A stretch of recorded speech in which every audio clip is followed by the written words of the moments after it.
Hello बच्चों, जो भी बच्चे एनडी को टारगेट कर रहे हैं तो डेफिनेटली उनको रिसोर्सेज की बहुत ज़्यादा जरूरत पड़ती है, बहुत सारी प्रैक्टिस करनी पड़ती है। इसीलिए हमने लॉन्च किया था प्रैक्टिस 360, जिसमें आपको मैथ्स हो चाहे फिर मैथ्स एंड जीएटी दोनों के लिए प्रैक्टिस आप कर सकते हो, जिसमें आपको previous year questions, mock test और भी बहुत सारी प्रैक्टिस करने के लिए क्वेश्चंस मिल जाते हैं एक जगह। और इसकी कॉस्ट भी इतनी अफोर्डेबल है कि आप आराम से ले सकते हो और एक बुक से कम की कॉस्ट में आपको मिल जाएगा। जैसे आप देख सकते हो मैथ्स का 399 का है और मैथ्स प्लस जीएटी 499 का है। और इसमें भी अगर आप कोड यूज कर लोगे A4S20 तो 20% डिस्काउंट मिल जाएगा। यानी कि अगर 499 का है तो ये 400 रुपये के आसपास हो जाएगा, यानी 200 रुपये में मैथ्स और 200 रुपये में जीएटी। आपको अनलिमिटेड प्रैक्टिस मिल जाएगा।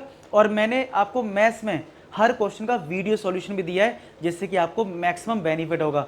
ठीक है। दूसरा, अगर आप क्लास 12th में हो तो क्लास 12 का भी सेम तरीके से प्रैक्टिस 360 है, जिसमें आपको मैथ्स का या फिर पीसीएम तीनों लेना है, तीनों ले सकते हो। ये 799 का है और मैथ्स का 499 का है। अगेन इसमें भी कोड यूज कर सकते हो A4S20, जिससे ये मोस्ट अफोर्डेबल प्राइस में आप चीज़ें ले सकते हो। और ये प्रैक्टिस 360 आपको लेना कहाँ से? एप्लीकेशन डाउनलोड कर लो। जैसे ही एप्लीकेशन डाउनलोड करोगे और वहाँ पे आपको क्लास 12 कैटेगरी मिल जाएगी, एनडी की कैटेगरी मिल जाएगी, वहाँ पे आपको दिख जाएगा।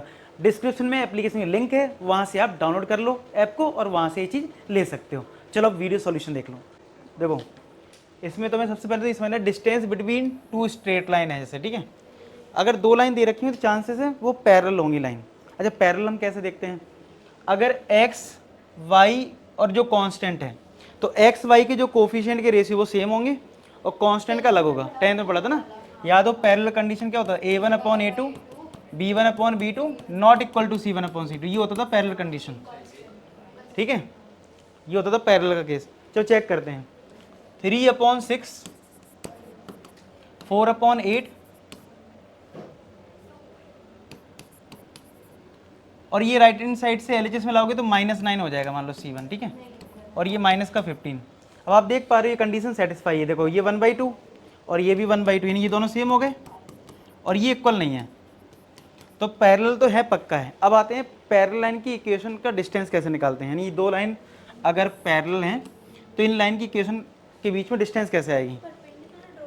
नहीं, मतलब हाँ ठीक है, डिस्टेंस निकालने के वो प्रोसेस समझना है। तो आपको ये समझना है कि लाइन की इक्वेशन का फॉर्मेट जो होता है वो ये होता है ax plus B Y plus C equal to 0, ax plus B Y plus C equal to 0, जिसमें पैरेलल में बस कांस्टेंट टर्म अलग होता है, x और y का कोफिशिएंट सेम होता है। और हमारा डिस्टेंस फॉर्मूला होता है उस केस में C1 minus C2 upon root A square plus, ये फॉर्मूला है distance between two parallel line का। ठीक, हाँ मॉड नहीं, वो नहीं, ये अलग है। ए और बी क्या है? एक्स का कोफिशिएंट, मतलब ए एक्स और वाई के कोफिशिएंट। C1 C2 मतलब कांस्टेंट टर्म का डिफरेंस। अब आपको एक और प्रॉब्लम है इसमें। प्रॉब्लम ये कि यहाँ पे एक्स और वाई के कोफिशिएंट अभी सेम नहीं है। अगर मुझे ये फॉर्मूला लगाना है तो इसमें क्या है? सेम है।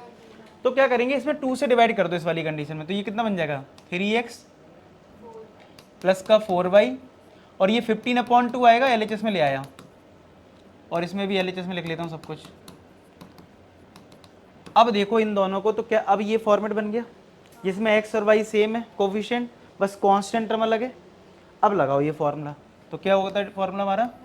C1 माइनस C2, तो -9 माइनस का -15/2 upon square root of X के कोफिशिएंट का स्क्वायर, वाई के कोफिशिएंट का स्क्वायर। ठीक है, तो ये कितना आ जाएगा? देखो 2 अगर एलसीएम लिया तो माइनस कर 18 और माइनस माइनस हो गया +15 अपॉन 16 + 9 25, 25 का स्क्वायर रूट 5, तो ये हुआ माइनस का 3, 2 और 5 मल्टीप्लाई होगा 10, मॉड हटाओगे तो कितना आ जाएगा? प्लस कर दोगे नेगेटिव वैल्यू भी, तो आंसर क्या आ गया? 3/10। आया समझ में?